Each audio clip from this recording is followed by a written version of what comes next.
Bismillahirrahmanirrahim. Assalamualaikum warahmatullahi wabarakatuh dan salam sejahtera saya ucapkan.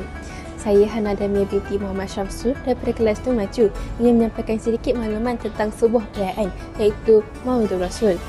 Maulidur Rasul ataupun Maulid Nabi Muhammad SAW adalah satu perayaan di mana kita mengingati tentang hari lahir baginda yang diadakan pada 12 Rabiul Awal tahun Hijrah. Perayaan ini juga adalah satu-satunya perayaan yang berkembang di masyarakat Islam setelah baginda telah wafat.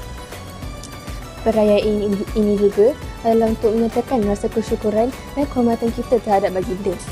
Untuk mahabat pula, ia merupakan nyanyian-nyanyian ataupun puji-pujian kita terhadap baginda secara berkumpulan. Ia dimulakan dengan kita memuji Allah Subhanahu Wa Taala, kemudian dengan kisah Nabi Muhammad SAW dan diakhiri dengan kita berselawat bersama-sama. Keindahan mahabbah ini pula dipaparkan dalam bentuk syair ataupun puisi. Keberkatan mengadakan majlis tersebut bukan sahaja dirasai oleh orang yang mengadakan majlis itu, malah ahli rumah ataupun orang yang tinggal di tempat itu turut akan merasai keberkatannya. Maulidur Rasul adalah satu-satunya perayaan tanda yang menunjukkan kita mencintai baginda.